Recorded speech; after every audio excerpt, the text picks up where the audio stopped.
Our final session will be a candid exchange on the question that Alan mentioned in his introduction yesterday, when he confessed to having one small bias in the conference, which is in favor of the two-state solution. So now, after having absorbed all of this history, we are going to cut to the chase. Does the two-state solution have a future? Now, for those of you who are local, the moderator of our panel needs no introduction. She simply needs no introduction. But for those of you who are from out of town, I can tell you that Trudy Rubin is a Philadelphia institution, not to say treasure. She has been the principal foreign correspondent for the Philadelphia Inquirer since 1983, and has written the Worldview column, which many of us read religiously. Trudy has traveled the world more times probably than she can remember, all around the world. She's an expert on foreign relations generally, but especially on the Middle East, which she has covered her entire career, even before 1983. And so she's simply the perfect person to moderate this climactic panel. Trudy Rubin has won a number of accolades. In 2001, she was a finalist for the Pulitzer Prize in commentary. In 2008, she was awarded the Edward Weintel Prize for International Reporting. In 2010, she won the Arthur Ross Award for International Commentary from the Academy of American Diplomacy. And she is a graduate of Smith College and has a master's degree from the London School of Economics. Please welcome Trudy Rubin.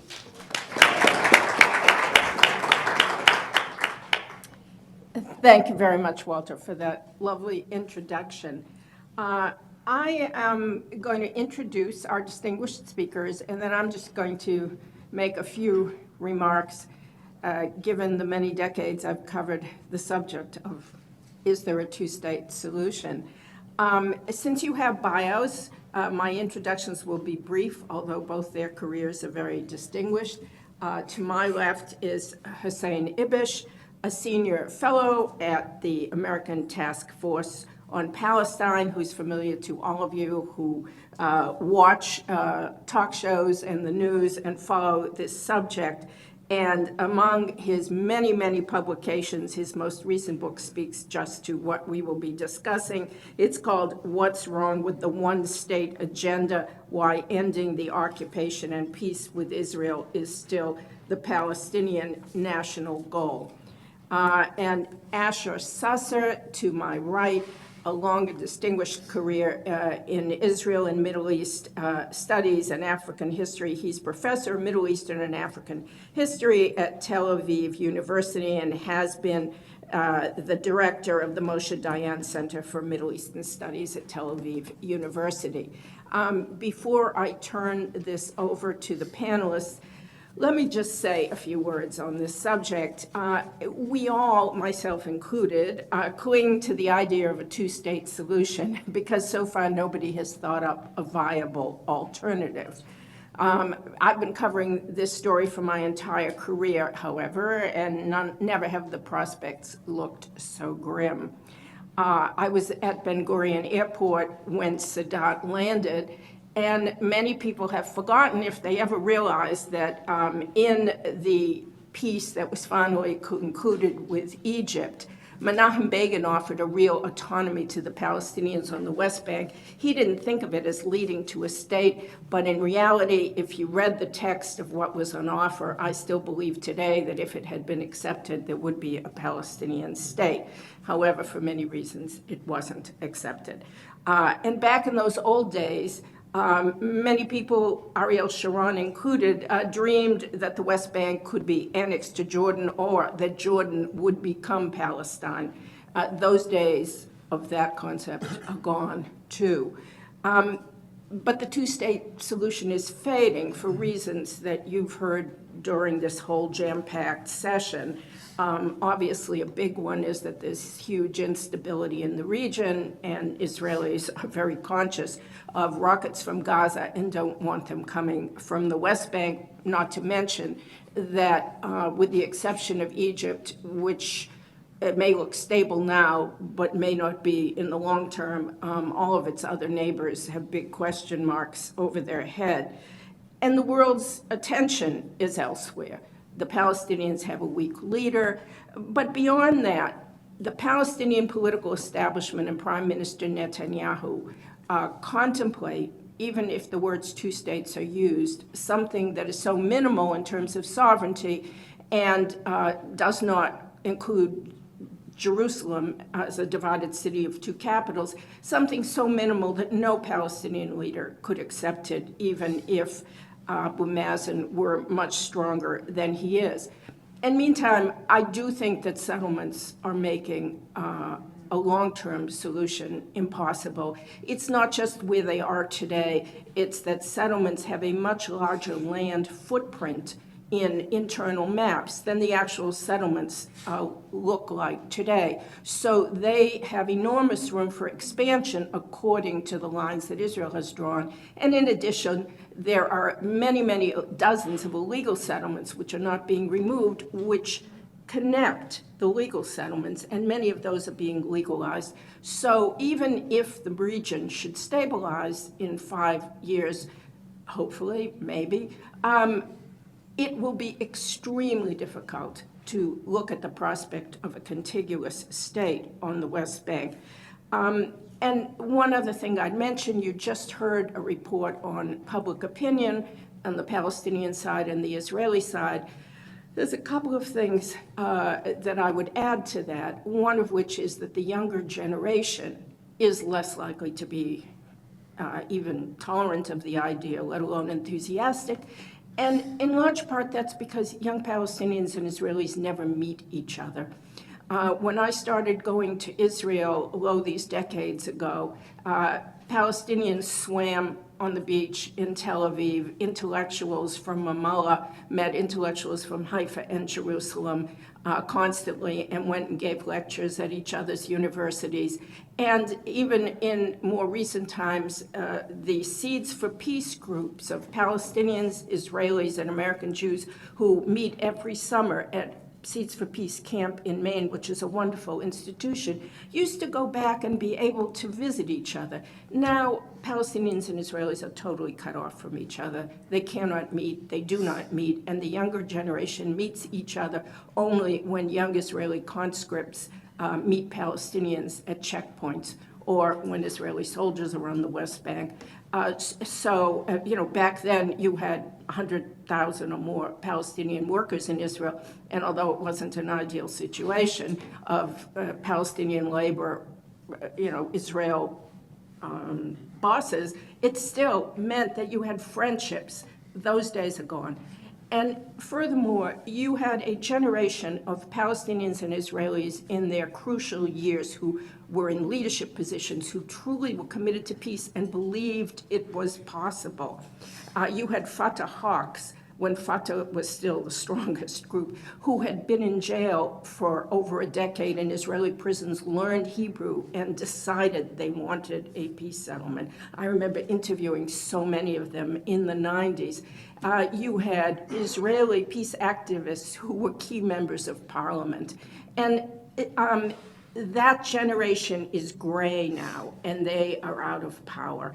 And so you don't have the drive, the belief in peace that existed in the 90s. And, you probably have heard many of the reasons why it has dissipated. But none of the alternatives is promising, and that's why this panel closes out the session. A one-state solution, first of all, it isn't going to happen, but if you mean by one-state solution giving citizenship to Palestinians, that means the end of the Jewish state. Annexation, the same thing, but worse. Annex the territory, but don't give rights, then any claim that Israel is not an apartheid state, and I know that's a loaded word, I use it with many, many caveats, but basically, if we mean a situation where ruling over several million Palestinians who might become a majority, without citizenship, that's a non-starter too. So there is a trap here. And the question is, a trap in which Israelis, understandably, in these times, are extremely reluctant to move forward. But the status quo, I believe, isn't viable. Now, right now, there's relative quiet on the West Bank, although there's been some incidents. But so far, the Palestinian Authority's police force cooperates with Israel still. So long as there is a peace process, so long as the PA's police cooperate with Israel, you can have quiet on the West Bank. But if a peace process ends, if people see that there is no future possibility of two states, then I think you have a huge question mark over whether you can have this peace and quiet on the West Bank. And anyway, Gaza is likely to erupt again under current circumstances. So, many Israelis know this is a trap, but it's hard to see a way out of it. And I think that is why it has become very popular, and you hear it said by Prime Minister Netanyahu, by Foreign Minister Lieberman, that there may be a new opportunity when Israel is making common cause with Sunni Arab states against ISIS. Even if it's not a formal alignment, it's informal cooperation. It may be that the speakers here are going to go into that possibility. I won't because of that, although you can ask questions if none of us mention it further. But I would say one thing, that if a cooperation with the Arab states based on the 2002 Arab Peace Initiative, which said that all the Arab states would recognize Israel in return for a peace deal on the 67 lines with a divided Jerusalem. If that is really something that can be worked on, I think it would behoove Israel to come forward, to be proactive with the proposal. Otherwise, it's just lip service on both sides, and I don't think we'll go anywhere. But I am particularly eager to hear what these two speakers say, because frankly, I keep trying to write a column having said the peace process is dead, the two-state solution is dead. Readers want me to tell them, okay, so now what? And frankly, I'm stymied. So I am waiting for our guests to tell me, okay, now what? Let's see. I'll start to my right, and then we'll continue with Hussein. Sure. Asher Susser, please. Want to get up and do it from there? You're go ahead. Yeah, that's good. Go ahead. Yeah. Well, good morning. And thank you very much for inviting me to this very interesting weekend. I'm sorry I couldn't be here for all of it, but I did the silly thing to agree to teach Mondays, Wednesdays, and Fridays, not knowing exactly what that implied. But you can't walk out in the middle of the semester, so I'm stuck with it. I just wanted to start with a comment that has nothing to do with this. But it has something to do with Shibli Talhami's remarks about the history of the peace process. And I just want to make one observation about Camp David I and Camp David II, where Jimmy Carter succeeded and Bill Clinton failed. I have my, what I call my disciplinary bias. I'm a historian of the Middle East. I'm not a political scientist. And I'm not an international relations person. I have spent my entire career studying the Arabs. I think that there is a tendency in the United States and outside of the Middle East to accord the great powers more influence than they really have. Gulliver has his problems, as Aaron Miller wrote about Clinton. The local players have much more weight and much more influence in creating the Middle East that we know than do the great powers, including the United States. And I find it amazing that in the United States, the press and the public completely assault the president, whether it's this one or the previous one, and ascribe responsibility to him for what goes on in the Middle East. It's not his fault. And those Americans who thought that it was their fault, and they will go in and fix it, made a hell of a mess of it. There are two people here, two of my students, Sam and Tali. You were in my class before the US invasion of Iraq, or at the time of, more or less. And I said, this is madness. It cannot possibly work. And I think that this is very much the inability to take the local players more seriously. Camp David I would never have succeeded had it not been for Sadat and Begin. Had Sadat and Begin not really wanted peace, Jimmy Carter would never have got them to do it. And the reason why Clinton failed was because Barack and Arafat, their heart wasn't in it. Arafat certainly wasn't prepared to accept what Barack was willing to offer. There wasn't a chance in a month of Sundays that could have worked. And it failed, not because of Clinton. It failed because Arafat and Barack couldn't agree. And that's why there's no two-state solution either, because it's not the Americans' fault or anyone outside, but the Israelis and the Palestinians. And I think what I would just want to add to that is that because these expectations are created, that if only the Americans would intervene, everything would look better, the locals think that once the American umpire intervenes, it's like talking to God. But what happens when God fails you? Then all hell breaks loose because there's nothing else left.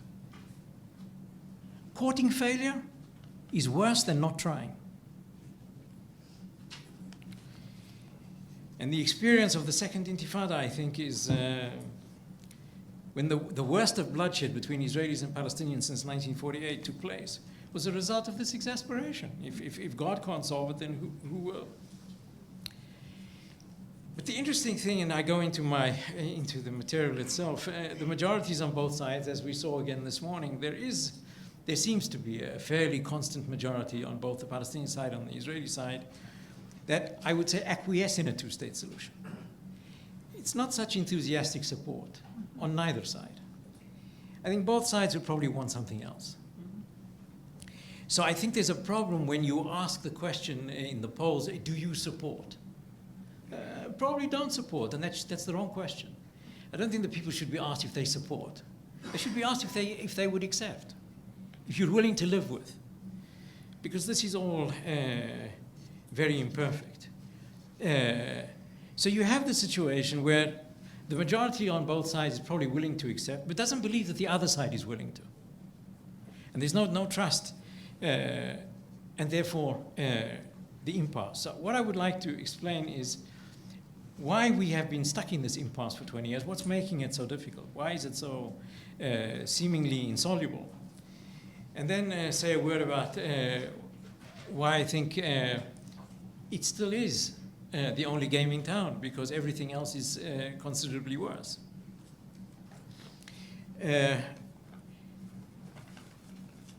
Shibli spoke of two great wars, and he spoke of 1967 and 1973. He's absolutely right when he talks about Israel and the Arab states, and Egypt in particular. But on Palestine, there are two wars, and they're different. The one is the war of 1948, and the other is the war of 1967. It's these two wars that form the Israeli-Palestinian question, and also create the difference between the Israeli-Palestinian question and the question of Israel and the Arab states. Yeah. The interstate conflict and the Israeli-Palestinian conflict are two different kinds of conflict. In our relationship with the Arab states, be it Egypt or Syria or Jordan, the issue at hand are the territories that Israel occupied in 1967. And if we give the territories that we occupied in 1967 back to Egypt, we can have a peace treaty with Egypt. Israel could have done something very similar with Syria and almost got there. The moment the Jordanians gave up the West Bank, there was no problem between Israel and Jordan anymore territorially.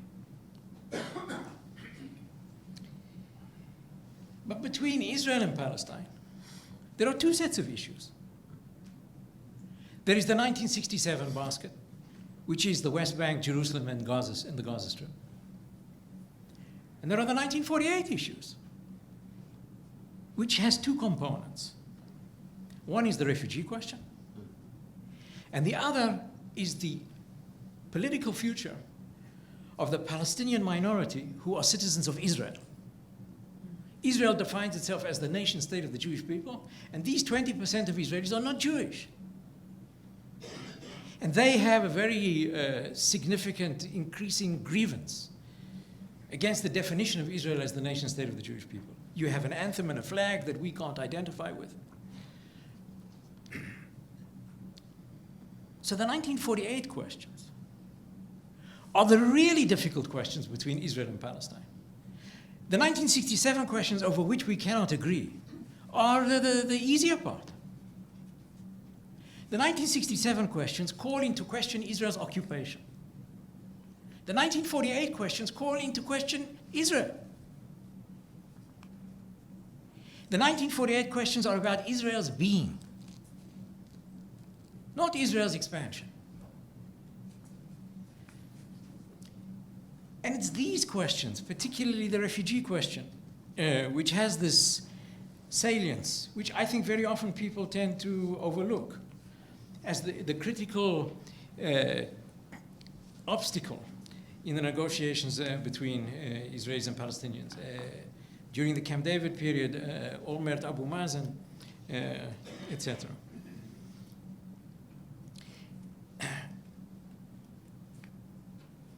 The Palestinian narrative and the Israeli narrative are so far apart from each other that they are virtually unbridgeable. And if you ask the Palestinians to declare end of conflict, or alternatively, in other words, to get the same thing, you ask the Palestinians to recognize that Israel is the nation state of the Jewish people, you are asking the Palestinians to rewrite their historical narrative. You're asking them to acquiesce in Palestine being Jewish. They won't do it. And I think it was a big mistake in the negotiating process to bring up these issues that are part of the historical narrative. People don't negotiate their narratives. You can negotiate the acres and the residential areas of Jerusalem. But don't ask the Israelis to give up their narrative, and don't ask the Palestinians to do likewise. They won't. For the Palestinians, Israel, and this is why in the polls you see this big difference between the willingness to accept and the desire for. Israel is the epitome of historical injustice. From the Palestinian point of view, that is what Israel is.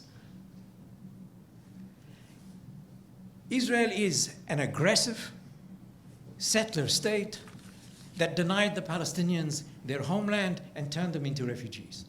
Israel is the epitome of injustice from their point of view. Whereas from the Israeli point of view, Israel is, at long last, the ultimate justice for the Jewish people, for the most downtrodden of all peoples on earth. The ability to obtain the right to self-determination like all peoples, and to enjoy sovereignty and independence, rising from the ashes of the Holocaust to the liberation of Israel within 3 years, from 1945 to 1948. Israel, in the eyes of the Israelis, is the epitome of justice. You take these two narratives and marry them. It's mission impossible. So that people are coming to the negotiation from a point of view which is very difficult to bridge over.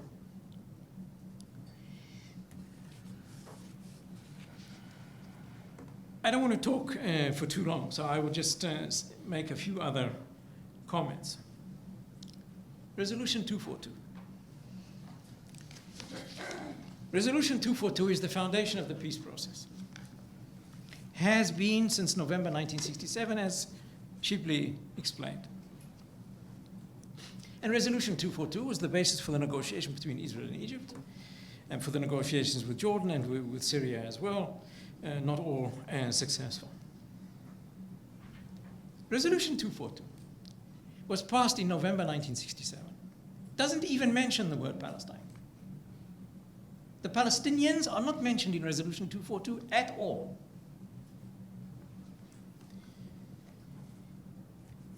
It only talks about land for peace,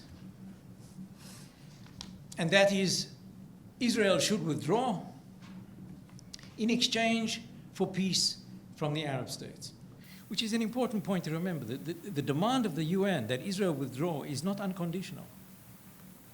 The UN resolution doesn't say that Israel must withdraw from all the occupied territories forthwith. Israel must withdraw, but in exchange for peace and recognition. There is one mention of the refugee problem. And in the resolution, it comes after the need to secure freedom of navigation. Refugees is after freedom of navigation. This is the order of priorities. And the refugees doesn't say who they are. It could be the Iraqi Jewish refugees. It says the resolution of the refugee problem, not the Palestinian refugee problem. As I say, the Palestinians are not there in Resolution 242. Therefore, the Palestinians never accepted 242. And for the Palestinians to accept 242 as the basis for negotiation with Israel is extremely difficult. And they only did so eventually in 1988 in a very convoluted kind of way. That is, Resolution 242 along with other UN resolutions like 194. 194 is the resolution on the right of Palestinian return. There's an interesting arithmetical relationship between Resolution 242 and Resolution 194. 242 minus 194, do the math, it's 48.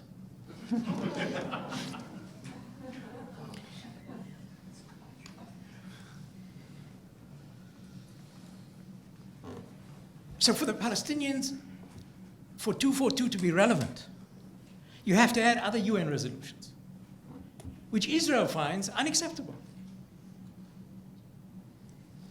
and which are intrusive into the 1948 basket of problems that relate to Israel's very existence and not just to the occupation. But the Zionist project was based on a number of assumptions, not all of which proved to be realistic. The Zionists believed that when given the opportunity, the majority of the Jews of the world would come to Eretz Israel, which they didn't. And the second was, rather naively, that the Zionist project would bring Western-style modernity to Palestine, and the Arabs would acquiesce. They would eventually see that Zionism was beneficial to them, and they would accept peace with the Zionists. None of these was correct. In 1937, in the midst of the Arab rebellion in Palestine, Ben-Gurion came to the conclusion, that's Ben-Gurion, Israel's first prime minister, since 1948. Ben-Gurion in 1937 came to the conclusion that because of the small number of Jews in Palestine, relatively speaking, and because of the obvious Arab hostility, the Jews must acquiesce in partition. They have no choice. And they must acquiesce in partition and prepare for war. Because partition will not bring peace. Partition will bring war with the Arabs. Ben-Gurion was right in 1937.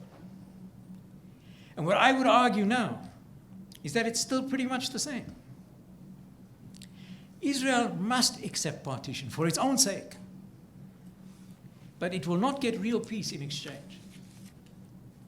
It will not get the kind of peace it desires. It will not get end of conflict.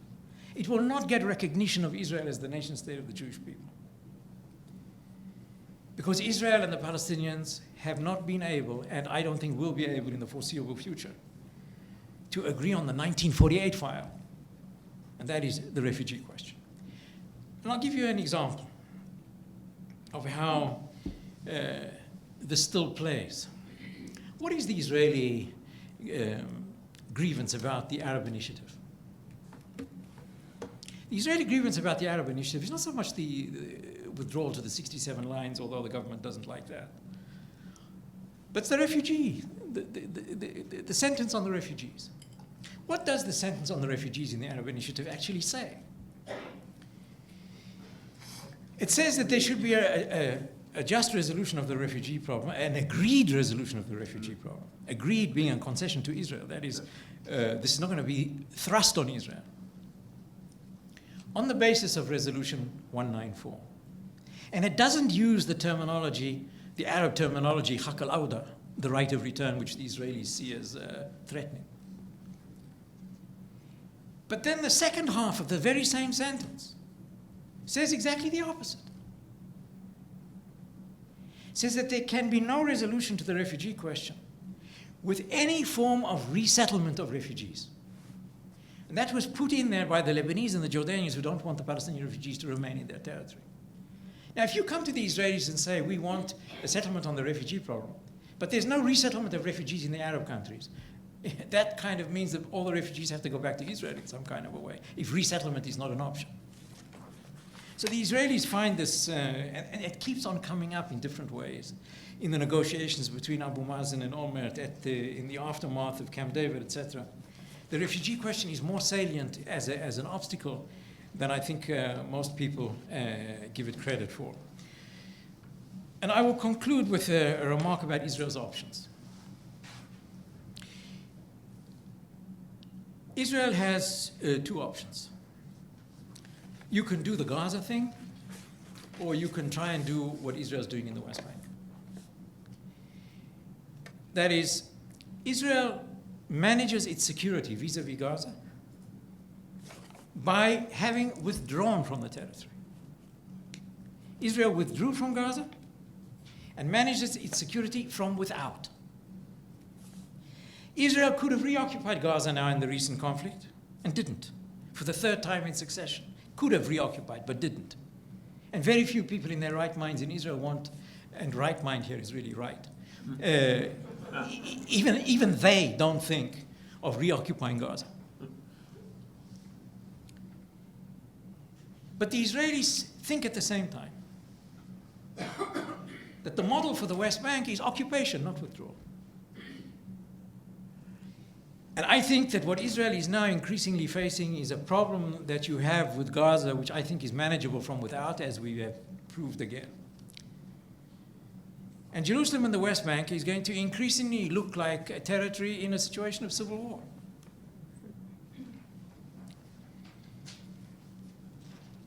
Israel, I would argue, between these two models of Gaza and the West Bank, should apply the Gaza model to the West Bank as well. Preferably through a negotiation with the Palestinians. But as plan B, if a negotiation does not prove to be successful or possible, even a negotiation which would be a halfway house, a partial settlement, an interim arrangement, Israel should begin to withdraw from the West Bank unilaterally. First, stop the settlements. First, stop what Israel is doing. That is in terms of settlements. Then begin to withdraw the isolated settlements that Trudy was talking about. Gradually, a gradual process. It may take years. But to restart what I call the two-state dynamic, not a two-state solution. Solution is a very big word, and I'm not sure we're going to get there very soon. But a two-state dynamic, the opposition of what we've got now. Now is the one-state dynamic, where everybody's saying, well, the two-state idea is gone. But the Israelis, I think, have to realize, as Ben-Gurion did in 1937,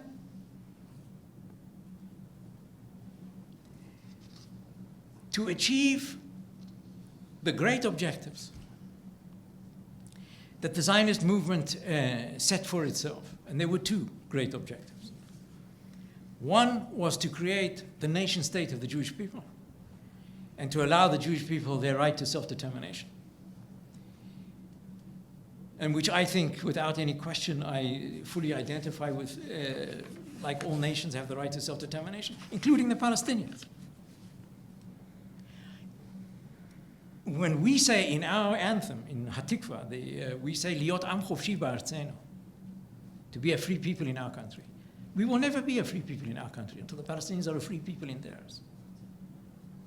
So there must be the two-state idea, both for maintaining Israel as the nation state of the Jewish people and not turning into some kind of apartheid creature, and the Palestinians having their state. And the second that the Zionists wanted was for this nation state of the Jewish people to be a legitimate member of the family of nations.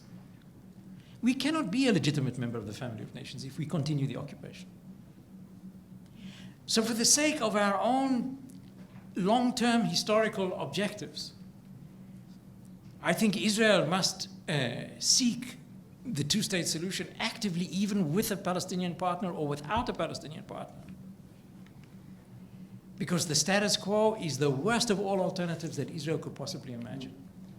What it means is the gradual dissipation of Israel as the nation state of the Jewish people, and the gradual dissipation of Israel's international legitimacy. One doesn't have to be particularly expert on the subject to see that this is what is happening before our eyes. So I think that Israel, being the stronger player, is the party that must think outside the box. And maybe this is not going to work in the way everybody thinks it should, by having a negotiation, both sides eventually come to an agreement. There is a certain advantage in the unofficial nature of a unilateral move by Israel. If Israel walks out of much of the West Bank, not in a negotiation with the Palestinians, but as part of an understanding, I call this coordinated unilateralism. They know what we're going to do. The Americans know what we're going to do. Maybe the Americans should be the coordinator of this. The Palestinians do their unilateral thing, which is to obtain international recognition for the Palestinian state, and Israel gradually withdraws from significant parts of the West Bank. It doesn't require of them or of Israel to sign away their historical rights on the dotted line, which is what both sides will not want to do. And you can create a reality on the ground which is acceptable for the majorities of both peoples, as we've seen, without them having to stand on the rooftops and undress from their historical narrative. Don't ask the Palestinians to give up on the right of return. Just accept the fact that they're not pursuing it actively. Same thing about the Israelis. Don't ask the Israelis to declare that they have no historical rights in Hebron or in other parts of the West Bank. Just have the Israelis acquiesce, as the Palestinians would, in the creation of a more livable coexistence on the ground without too much officialdom wrapped into it. Thank you.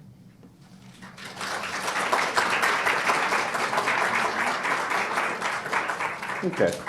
I'm going to follow Trudy's example and speak from here, if that's all right. And I think it's actually really great how this conversation has developed so far. And let me also say how honored I am to be here with my old friend, Professor Sosa, who was always a fascinating speaker, and with Ms. Rubin, who, like everybody else, read for many, many years and admired tremendously. So thank you very much for including me in this conversation. But it was great that Trudy essentially laid out the big picture case against the two-state solution. I mean, it's, sort of didn't go into great detail about it, but did hit all the key, I think, touch points about why people tend to think that this is a moot issue now, or an anachronism, no longer to be considered seriously. And I think we had an interesting suggestion from Professor Sosa about what an alternative that is constructive might look like. And I want to begin by addressing both those things. But let me just say at the outset, the question is, does the two-state solution have a future? And I think the answer is yes. And the answer is yes because it must be yes. And I'm going to, that explanation of why I think that is the entirety of my talk. But, essentially, to all of the realities that Trudy outlined in suggesting that the two-state solution is dead in the water at this point, I'd like to make the following observation, which is that she essentially did what everyone else does when they prepare to declare the two-state solution dead, which is to look at the changes in the occupied territories imposed by Israel. And those are infrastructural, demographic, institutional, and administrative, among others. So things like the settlements, the wall, the ways in which the Israeli settlement project is not only large and growing, and you spoke about the planning stages of it and that sort of thing, but also the way that it's seamlessly integrated into the rest of Israeli society on the other side of the Green Line. That's another crucial point, is that to what extent can you consider Israel dividing itself like this? If the Israeli government and society proceeds as if there weren't any real difference between most of the large settlements and most of the major cities and towns in Israel, how meaningful is this? And I simply think that while all of that is very important, and it's been gone into in great detail by a lot of people especially since the Second Intifada, which really cast doubt on the viability of a two-state solution at an emotional level. And I think we're still living in the shadow of that traumatic experience. We're essentially saddled with the wrong metric here, because everything that she mentioned and that everyone catalogs who wants to does conclude that the two-state solution is dead, whether reluctantly or enthusiastically, is the consequence of a set of decisions made by the Israeli government for reasons of state. In other words, they're human decisions made for human reasons. Israeli decisions made for Israeli reasons. And that means that they are all contingent for their long-term future on an additional decision to let them continue. In other words, a wall may be built and a wall may be taken down.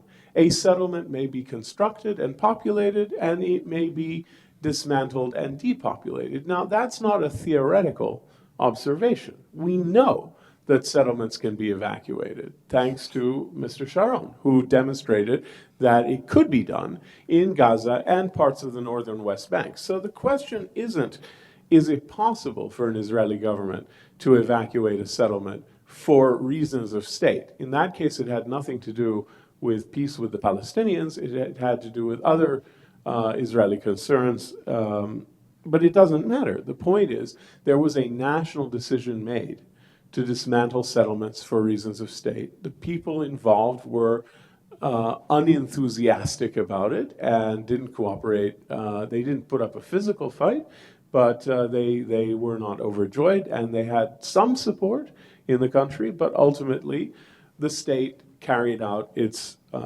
decision of state. And I think that applies across the board. It's entirely possible for me to imagine it's as easy for me, let me put it this way, it's as easy for me to imagine Israel deciding that some of these changes need to be reversed because that is in the Israeli national interest in the context of an agreement with Palestinians or movement towards an agreement with Palestinians that is essential to Israel's national future, as it is for me to imagine that no such decision can ever be made. If it is a perfectly logical decision from the point of view of reason of state, there's no reason it can't be taken, in my view. So I don't look at these realities as immutable. I look at them as contingent on Israel deciding to continue them. Now, you can make the case about how difficult it would be to change some of these realities. As I say, there are many levels of them. I mentioned infrastructural, demographic, institutional, and administrative, but all of them are available to be decided on that basis. So there's nothing permanent. What's the right metric then? If demographics and similar issues, the land questions, and maps, and things like the percentages of the occupied territories, either settled or reserved for future settlement or settlement expansion, if those aren't the right metric, what is? And I'd propose it's will. as long as there is a majority sentiment or a plurality sentiment on both sides of this question that is in favor of a two-state solution, and this solution is the only thing that can provide the parties with the minimum of what they want, it is still possibly available, in my view, because there is a socio-political basis which leaders could use to make the difficult decisions to make that happen, right? In other words, if the societies require it logically, and there is a strong public willingness to go along with it for precisely those reasons, then the political basis for making those difficult decisions to change those realities that have been created by human agency, also by human agency, can be done. So the metric I'd look for is an absolute collapse in public support for a two-state solution, and I don't see that yet. So I want to just essentially say that I think we tend to look at this in a very wrong-headed way, and that's I think essential understanding for answering the question about a two-state solution, that yes, it still has a viability. Now, as for the alternative that Professor Susser has proposed, I think if you really could have coordinated unilateralism with a heavy emphasis on both terms, especially on coordinated, it is a very interesting and potentially helpful idea. However, there is this great problem that it faces, which is that ever since the failure of the summer 2000 Camp David summit between Clinton, Barak, and Arafat failed, the Palestinian and Arab expectation has been that at some point in the foreseeable future, having been unable to persuade Palestinians to accept the conditions for peace that Israel was maximally willing to go to as defined by Barak, and I'm not saying this is right, I'm saying this is the understanding at the negotiating table, that Israel would try to impose this reality at some point in the future through force of arms or simply through strength, unilaterally, because it could. I think many of us sort of thought, well, it's going to be very interesting to see how long it takes for the Israeli state to try to force this agreement that Palestinians have rejected on them unilaterally, because in the end, it's going to seem to them to be the wisest solution. So I'm not saying at all that what you're proposing is that. What I'm saying is the danger is that it will be perceived this way. And if it is perceived that way, not only will it be, will the reaction be highly negative, it might produce similar results to the other two great moments of Israeli unilateralism, the unilateral withdrawal from southern Lebanon and the unilateral redeployment in Gaza, both of which resulted in violence from the other side. And there's this great mantra among Israelis: we withdrew from southern Lebanon, we got rockets from Hezbollah. We withdrew from Gaza, and we got rockets from Hamas. And that's true. It's absolutely true. That the logic, the sort of extraordinary logical syllogism that follows is, therefore we shouldn't withdraw. And that's a little bit like saying, my dog has 4 legs, all dogs have 4 legs, therefore, or all cats have 4 legs, my dog has 4 legs, therefore my dog is a cat. And this, it is simply not right. Because you've got actually other historical analogies that contradict completely the idea that withdrawal from territory or peace agreements lead to violence. And that is the peace treaty with Egypt and the peace treaty with Jordan. Consider the peace treaty with Egypt that survived the assassination of Sadat, decades of misrule by Mubarak, the overthrow of Mubarak, a year of rule by the army directly, then the election of a Muslim Brotherhood presidency for about a year, the popular overthrow of him by a military-led group, and now the election with the Brotherhood being illegal and both prosecuted and persecuted, and this new hyper-nationalistic government led by General Sisi. Throughout all of that extraordinary set of upheavals in Egypt, the treaty between Israel and Egypt has remained firm. Why? Because the Egyptians signed it in their interests and have every reason to uphold it. I think that in spite of the difficulties that are there in what Professor Susser describes as the 1948 basket, especially issues like the refugees and others, that they can be overcome, because in the end, Palestinians don't have any other way to secure their freedom and their independence. The question, of course, is, are Palestinians willing to compromise on the refugee issue in order to end the occupation? I think the answer is clearly yes. I've been surrounded by Palestinians my whole life, and I work with them now, and you can argue that I'm just talking to the wrong group because they're not representative, and maybe that's the case, but I believe very strongly the general public deals with the reality of occupation as a primary overwhelming experience. Of course, the narratives cannot be reconciled, that's for sure.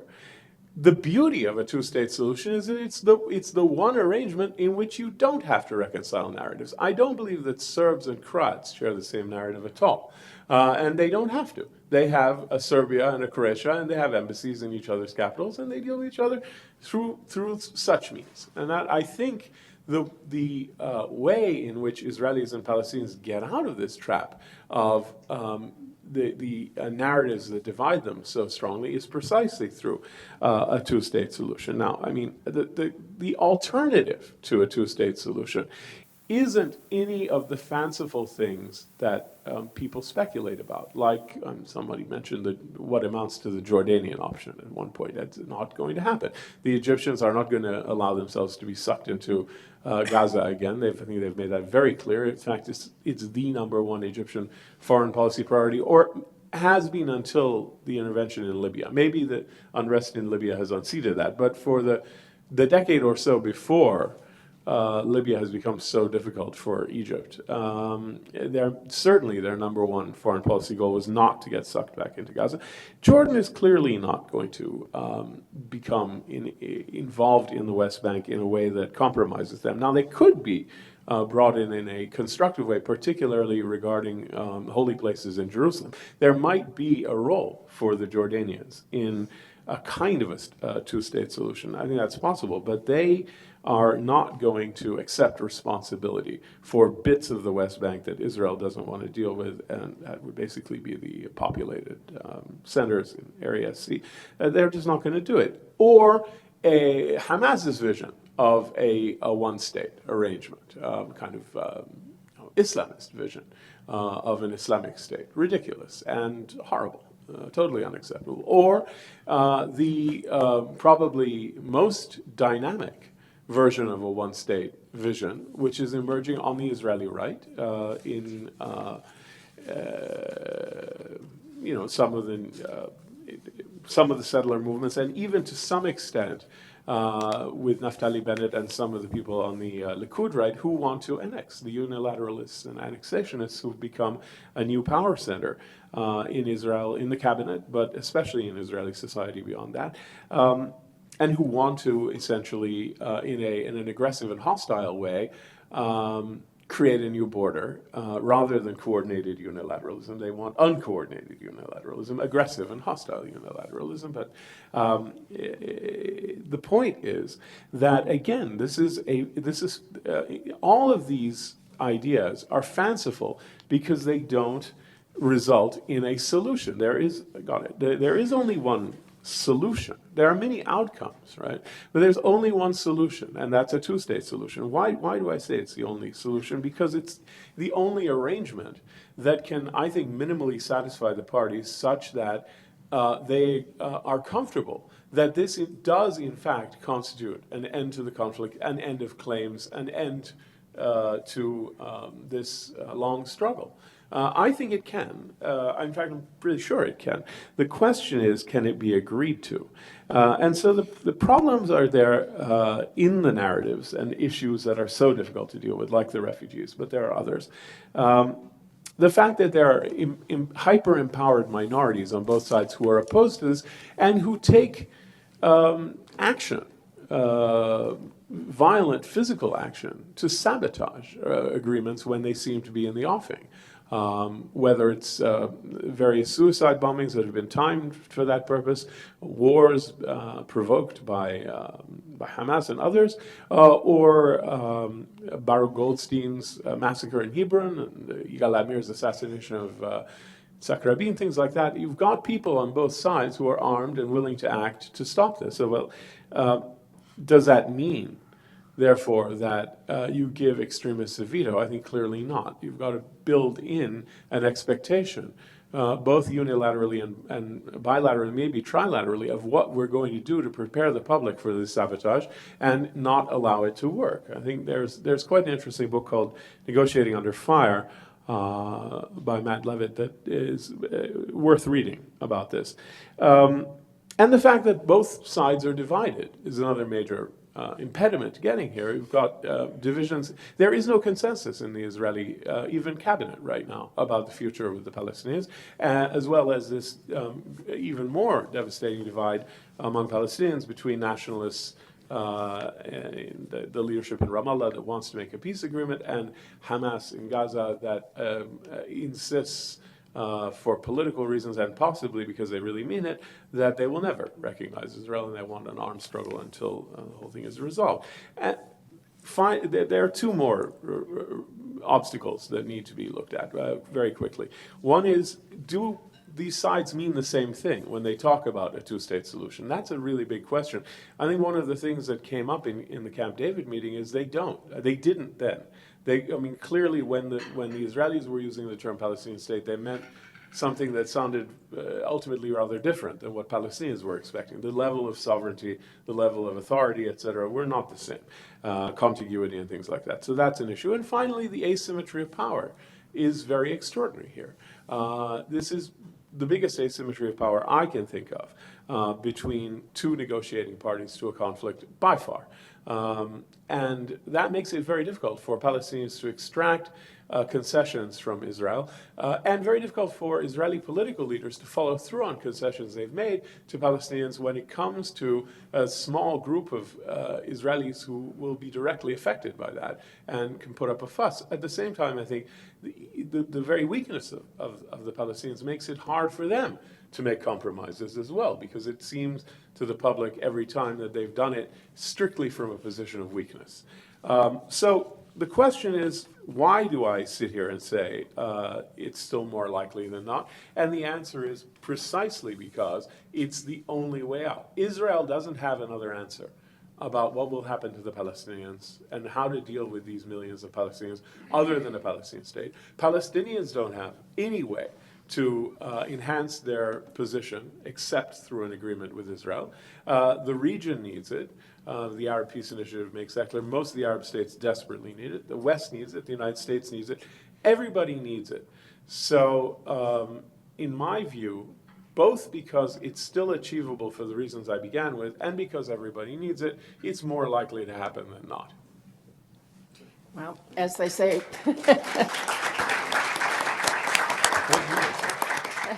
from your lips to God's ear, as they say. Let us now take questions. I may ask a question later, but I'm sure you have many, so let me turn it over to the audience. Yes. We have to wait for the microphone. It's over here in Charlene Wagle in the 1, 2, 3rd row back. Well, thank you, all of you, for what you did today and what you do in general as well. I wonder whether the political upheaval in the Middle East has changed the calculus of the other Arab nations in concern about political Islam, maybe more concerned or less concerned in terms of getting involved in the situation. I didn't fully understand. So if you look at the political upheaval, let's say, in Syria right now, there's concern about ISIS and political Islam taking over, and I don't know whether the other Arab players are looking at this situation now differently because of the Arab Spring and the uprising, more or less concerned about Hamas, potentially. There's always this. I don't know if it was circulating when I was a child or not, but certainly for the past couple of decades, one always hears that the Middle East is in the middle of its own 30 years war, and the only analog that I can see is that there were three religious factions at the beginning that were driving this in Europe. The Catholics, the Lutherans, and the Calvinists, right? So not a two-way division, but a three-way division, and that's what we have. We do actually have that right now in the Muslim Middle East. We've got a fairly united Shiite bloc, but a very divided Sunni one, divided between those who are sympathetic to Islamists, particularly Brotherhood-style Islamists, Turkey and Qatar and a couple of others, and those who are opposed to them. And that's the big division. But the crucial thing from a peace point of view is to register this moment as another major cost of the occupation for Israel, and for the Arab states actually, but really for Israel more, which is that you've had two moments back to back where Israel had overriding national security concerns in common with key Arab states. First, on Iran, and that continues, on containing Iran and keeping Iran non-nuclear and also containing its hegemonic impulses. And second, with regard to ISIS and the rise of this hyper extreme sort of takfiri groups. The cooperation is limited, it's quiet, and it can't be overt on either of them precisely because of the occupation. It's another major cost for Israel, I think. I just would like to refine that question and ask Asher if he could answer it. Both Prime Minister Netanyahu at the UN and also Foreign Minister Lieberman have raised this issue that the Arab Peace Initiative might be revived, but because of common interests now between Israel and the Sunni Arab states. But they have done it in a very vague fashion. And in fact, Prime Minister Netanyahu referred to the original version of the Arab Peace Initiative, which came about when Tom Friedman from the New York Times did an interview with King Abdullah of Saudi Arabia. And that original version didn't include the caveats that Asher Sasser referred to. So I'm curious, first of all, Asher, do you think that these references by Israeli leaders are serious? And do you think they're serious enough so there could be an outreach publicly or privately to Arab leaders, or even an Israeli version of the peace plan? Because from what Prime Minister Netanyahu said, he was cherry-picking the Arab Peace Initiative, and it didn't sound like he was really thinking that it would become the basis for new talks. Well, I think that clearly Netanyahu and the Israeli government see an opportunity for a kind of relationship between Israel and key Sunni states, a genuine strategic association like we've never had before. And I think that they do want to encourage that, and they want to make as much of it as they can.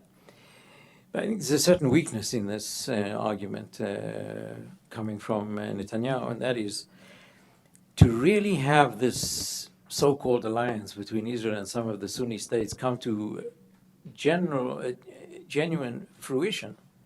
Israel's going to have to do something on Palestine. And here I think Netanyahu doesn't intend to do that. And if he quoted the original Arab initiative as given in the interview to Tom Friedman, that the Saudis there said nothing about refugees. And that's exactly what made it so appealing to the Israelis, because it's 67 boundaries for real peace, neatly excluding the 1948 file. Well, that's exactly what the official Arab initiative reinserted. And I don't see anyone, if you're talking about the Arab world in a more general sense, being able to escape that. But just on a lighter note, Naftali Bennett's name was mentioned. People who come from my side of Israeli politics call him Benito Naftalini.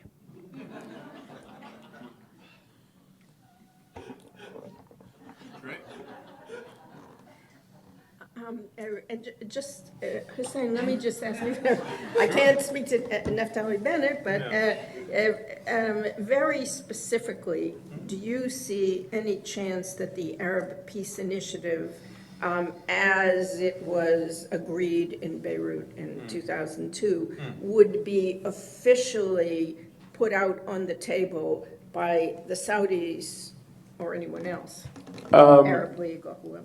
Well, yeah, I mean, it could be. Could be, but do you see I any don't think so. chance that it, in the near-term future, No, will no, be? I doubt it, unfortunately, because there would probably have to be more movement between Israel and the Palestinians, and there isn't, so I don't think so.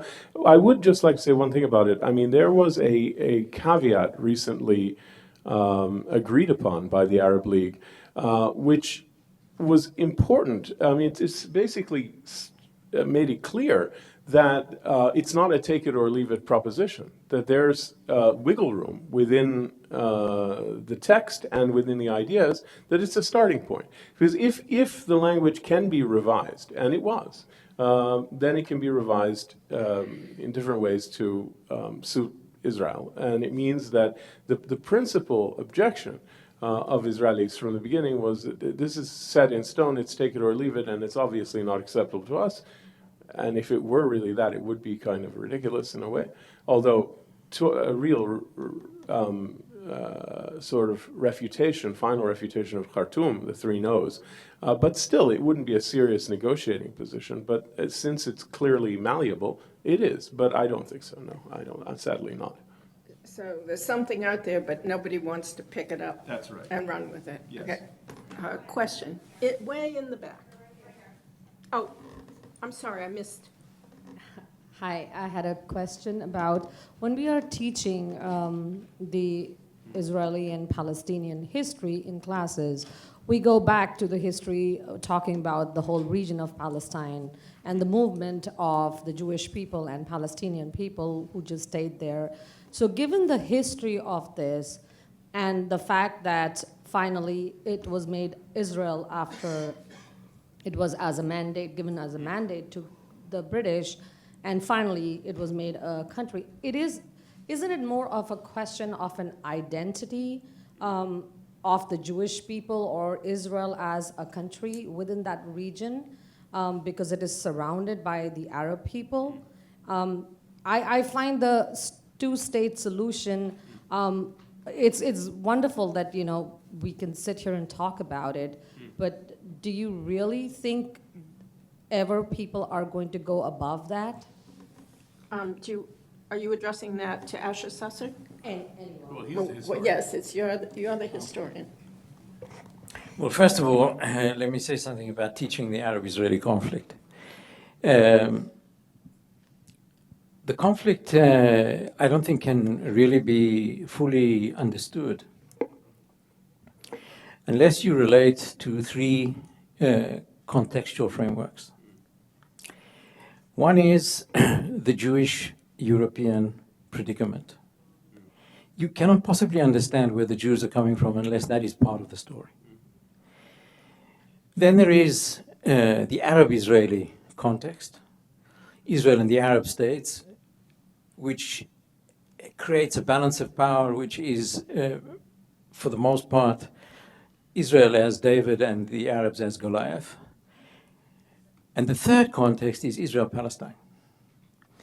And Israel-Palestine is very much a story of the Israelis as the Goliath and the Palestinians as David. I think what often happens is that people teach the conflict and forget one of these two contexts and ignore them. And unless you relate to the conflict through all three of these prisms, I don't think you will ever get your students to understand where the Israelis and the Palestinians are coming from.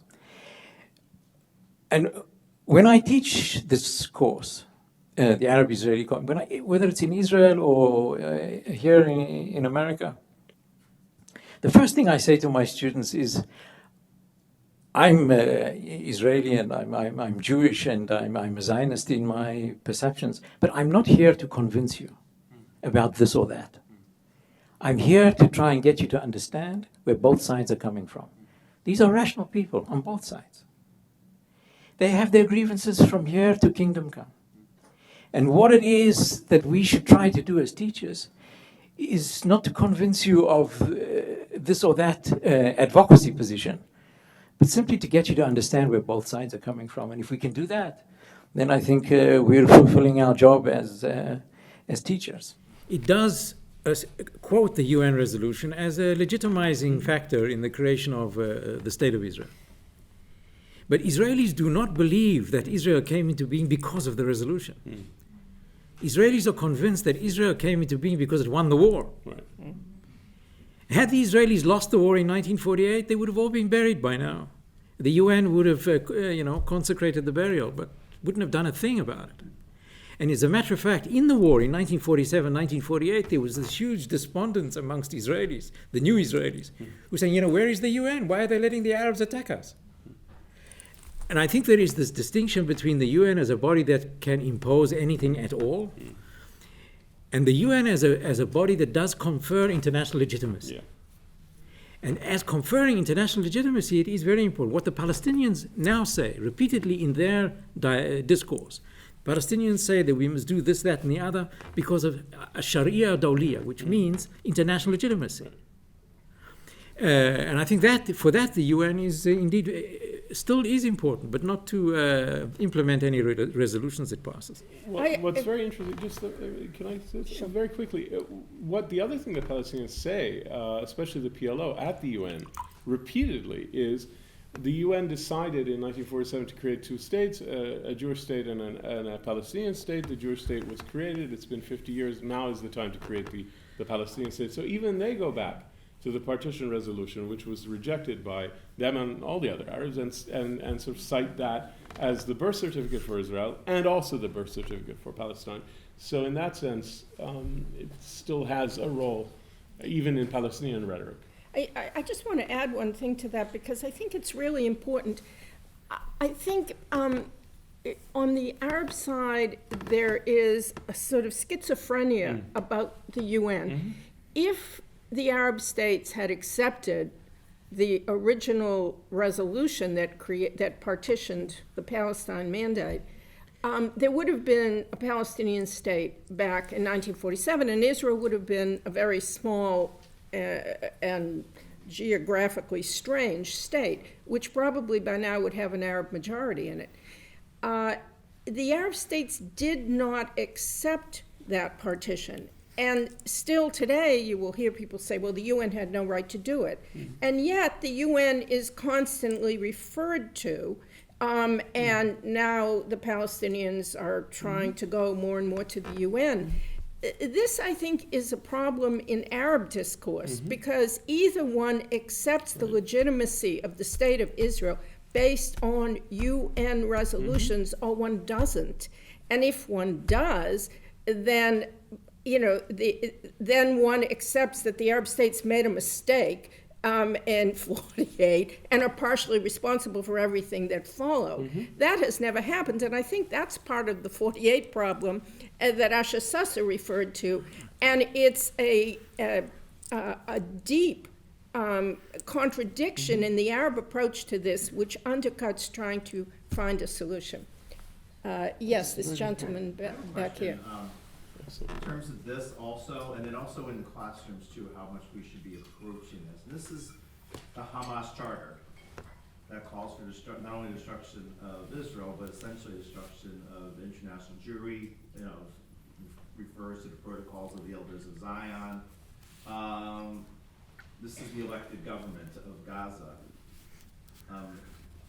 How serious an issue is this in the two-state solution? And also, even more so for me personally, is this something you think I should be showing my students? Well, I mean, you could show it to them if you want to, but contextualize it properly. There were 2 elections since the death of Arafat. One in 05, January 05, which was won by Abu Mazen as president, with about 63% of the vote, running on a pro-peace and actually non-violent platform. A year later, Hamas-supported candidates, they weren't all Hamas members, but Hamas-supported candidates got about 44% of the vote in parliamentary elections, made them the biggest party. They're not the elected government of Gaza. All these terms have run out. They did have a majority in parliament for a time, but their electoral status is not what you said. The other thing about them, about Hamas, is very important to understand. Hamas is not a member of the PLO, and there's no prospect of it joining the PLO. The sole legitimate representative of the Palestinian people, according to everybody, including Hamas, is the PLO. And one of the very few, unassailable successes of the Palestinian national movement in the past 60 years is the international status of the PLO, which has risen at the General Assembly to that of non-member observer state, and has diplomatic relations with lots of countries. And even here in the United States, the mission functions as an embassy, and the mission chief functions as an ambassador. That's a considerable achievement for the Palestinians. So the Israelis are not expected to negotiate with Hamas, and nobody thinks that I know of who's serious, and I emphasize the serious part, believes that Hamas clinging to ideas in the charter is suitable for membership in the PLO or as part in any sense of the negotiations. Didn't they form a coalition? Sorry? Didn't they form a coalition? What happened? Well, there's a unity government which includes no Hamas members and is almost entirely exactly what was there before, and that has adopted the PLO positions regarding Israel. In other words, the recognition of Israel, rejection of violence, and the primacy of existing Palestinian agreements. Those are the quartet principles, and they're also the PLO's positions, and they've been formally adopted by this new government. So it's a government that has Hamas's approval, but it doesn't actually have any of Hamas's members, nor does it have Hamas's political content in it. It also doesn't really rule in Gaza in any meaningful way, and so far it's a bit of a Potemkin village. But a coalition is not the right term. Do you want to add anything to that, Ash? I'll just say one sentence here, that if you want to teach the Hamas charter, I can see, nothing wrong with telling the students that the charter exists and this is what it says. Yeah.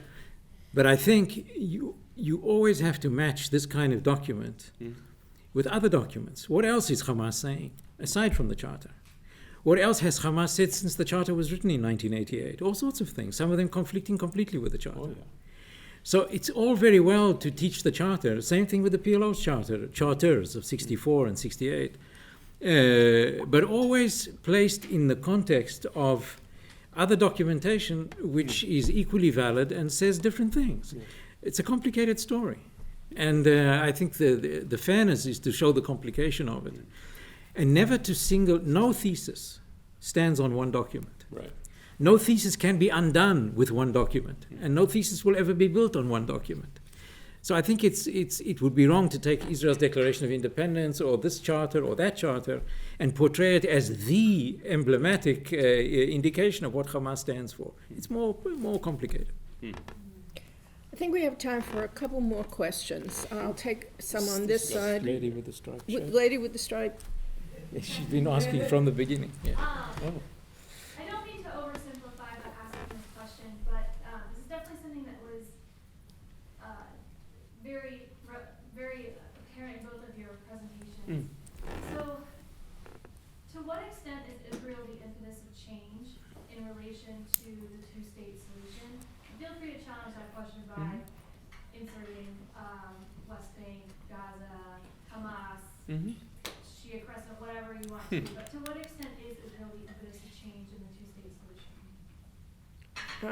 Just to clarify the question, do you mean to what extent does Israel have to be the initiator or the proactive party? I'm not quite sure, I'm kind of asking it vaguely on purpose, and but it's not quite clear what you mean. the reason why I'm vague is because I feel that a lot of the conversation is who starts first, or something has to happen before somebody else reacts, and so that's why I'm asking it in somewhat of a vague fashion, and for that I apologize. No, don't apologize, I just want to understand what you want to know. Do you want to know whether Israel should be initiating some, or whether they are initiating, or? I'm just curious, because I am by no means an expert in this field, how do I phrase this? Where the process starts, and where Israel should come in, or should they be the group that starts Right, that I think that's clearer. Ash? Well, you know,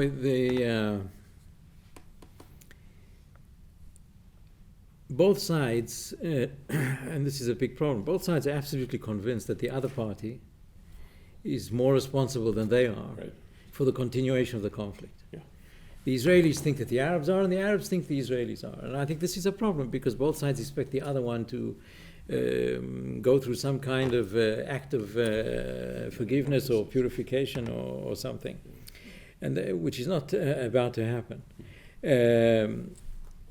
But I think as things have turned out in recent years, and going back to what I was saying about Israel's own self-interest, in the present circumstances, I would say, I don't want to go into this with, too long, but the conflict has changed dramatically. Israel was once deeply engaged in an interstate conflict where the Israeli fear was that the Arab states would eventually overpower Israel. That's why Israel went nuclear. Israel was faced with the problem of Arab power. Today, Israel's problem is Arab weakness. The Arabs are falling apart. Israel doesn't even know who it's dealing with exactly on the other side. This is either a reason for anxiety or opportunity. And in my way of thinking, this is Israel's great opportunity to do things that would be, along the lines of an Israeli initiative, which would offer the Palestinians a negotiation, and if not, what I was talking about before, this redrawing of the map in a way which would be conducive to the preservation of the two-state idea, not the kind of aggressive idea of annexing more of the West Bank to Israel. And that, if I agree with all the limitations of this unilateralism. The problem is, if you look at the realities of the last 15 years, Israel has withdrawn twice. Once from southern Lebanon and once from Gaza. In both cases, not as a result of a negotiation. As a result of a negotiation, Israel has withdrawn from nowhere. Sinai. No, but I'm talking about the last 15 years. True. Sinai was Egypt, that was then absolutely true. Negotiation, with all the pluses of a negotiation. And I agree, a negotiated settlement is much better than a unilateral exercise. But the question is, life is all about alternatives. And I think Israel is facing a point now where we have to choose between a series of not very appealing alternatives. And the problem is to get the Israeli public to understand exactly that. And I think, actually, that the recent bout with Hamas in Gaza is also a kind of a wake-up call for the Israelis. And also the troubles that we have now in Jerusalem. That what is in store for the Israeli people's lifestyle. I mean, you can't run to the shelters every year or two with your kids chasing away from the rockets. That's not a way people can live. So we have to find ways and means of improving the association between us and the neighborhood even if it does mean, and I would say today it does mean an initiative that would come mainly from Israel. But this doesn't absolve the Palestinians of their responsibility in the evolution of the conflict, by no means. Agreed.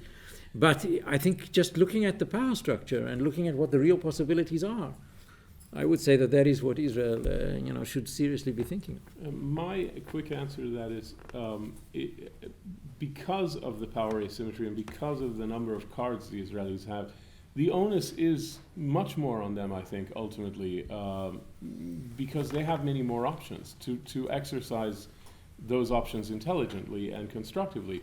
But I hasten to agree that Palestinians have a very strong responsibility themselves to do and not do things such that it will be helpful and constructive. There's too much of a discourse among Palestinians and their friends that sort of infantilizes this community and kind of just sees them as a group of victims who need their rights given to them by others. And that's not the way the world works. They have a hugely proactive role in shaping their own future. So that's my view on this. Alan, do we have time for a couple more questions? One more? One more. All right, this gentleman here. Well, thank you. This has been great. We've had 2 days of a lot of conversation about politics and strategic interests and history and narratives and all that. So maybe it's time for a completely off the wall question. Metaphysical question, actually. Ooh. The tremendous imbalance in power between Israel and the Palestinians tells me that at some point, at some level, the resolution of this has to begin within Israel. Mm-hmm. There has to be some sense within Israel of what does it mean to be Israeli? What is Israel as a country? Mm-hmm. There was an ultra-Orthodox proposal before the Knesset, I don't know what happened to it, but to require women to sit in the back of buses as a means of gender segregation. And then, of course, there's a secular backlash against that. And that's a question about what is Israel.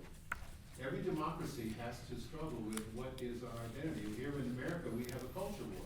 So your So question the question is, when you get back to the roots of it, then you have the Torah. and your question is, sorry, I don't mean, it's just, but to be fair, I mean, are we coming to a question? All right, I guess what I'm trying to get at is there's an image of Israel, Torah, mission, which the kind of right-wing nationalists have, and then there's the Israel of the Torah, Micah, the prophets, what does the Lord require of you? And I'm wondering if there's any room in Israel, in culture, for that kind of discussion about what is Israel. You know, Jacob got renamed Israel. Is that kind of conversation at all still there, or is that just like completely off the wall? A very good question. Asher? Well, the discussion is very much at the heart and soul of what Israel is going through right now. And I think that we are, the whole talk in Israel about, what do we do with the occupied territories is linked to your question about, what is Israel? Are we a liberal, democratic, secular expression of Jewish nationhood? Or are we a country of religious revival in the name of God? And these are two very different Israels and two very different Zionisms. I would say the classical Zionism was an effort to offer the Jews a secular Jewishness, an alternative to Orthodox religious Jewishness as a part of the modernization of the Jewish people. And that secular Jewishness, I think, was the very backbone of the creation of the State of Israel, and was, for much of Israel's independence, was the dominant ideological and political theme. But increasingly since 1967, this kind of secular Jewishness and the secular Zionist idea is being challenged by the religious right, who see Israel as this machine for religious redemption. And the big problem, I think, with for the secular people in Israel is, who I think are still the majority, how much do we, the secular people, want to be this machine for religious redemption? And you will see every now and then there are reflections amongst the younger generation of that group of younger people who say, we don't want to. And I think this is the fight for Israel's soul. When Israel withdrew from the Gaza Strip, I was interviewed by the New York Times. I was asked, what do I think of this? And I said, this is not about Gaza. This is the first round in the struggle for Israel's soul. What do we want to be? And I think Sharon, with all his other failings, he understood this intuitively.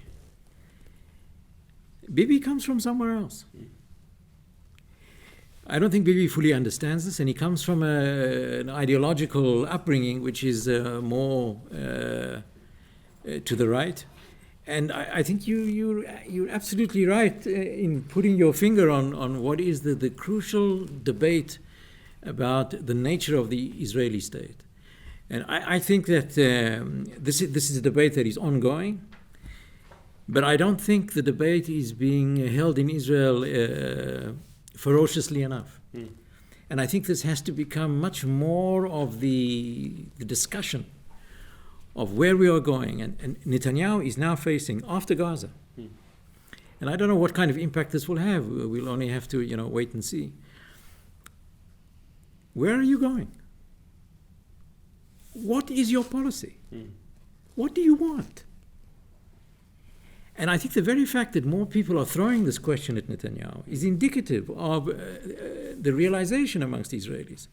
You can't fight with Hamas with rockets every 2 or 3 years as your lifestyle. So where are we going? We may have a deal with Hamas on Gaza. We probably will. But will a deal with Hamas on Gaza last if we don't have a bigger deal on Palestine? So we have to do some much more serious thinking, and there's a direct correlation or connection between what we do with the occupied territories and what kind of Israel are we? What kind of Israel do we want to be? And I think that's the big question that the Israelis have to ask themselves. You're very right. There is an analogous debate, and has to be one, among Palestinians. And the thing is, the Israelis having a state and having a coherent society can have the conversation in conversational terms, and they can do it in words. Palestinians ultimately ended up having their debate through confrontation in 2007, and a division since then between the main two parties to this debate, an Islamist group that is basically Muslim Brotherhood, very religious right-wing, Hamas, and a conservative but fundamentally secular national group in Ramallah. And until Palestinians can resolve that contradiction, they're going to be in a very sticky place themselves. Not just that these groups are trapped in their policies, they are, just as Israel is trapped in its addiction to the status quo in Gaza and in the West Bank, but also Hamas is addicted to armed struggle and doesn't have any other ideas. And Abu Mazen just keeps, wanting hoping for negotiations, which aren't really there, and doesn't seem to know how to handle them very well when they do come up. So everybody's stuck. But clearly Palestinians also have to make a very serious decision about what their vision of the future is and how they foresee relationship with Israel, because right now there are two totally incompatible visions competing with each other, and they're so incompatible they can't cohabitate in government. Yeah. So the debate continues on all sides, and I want to thank our speakers very much and the audience for good questions. Thank you.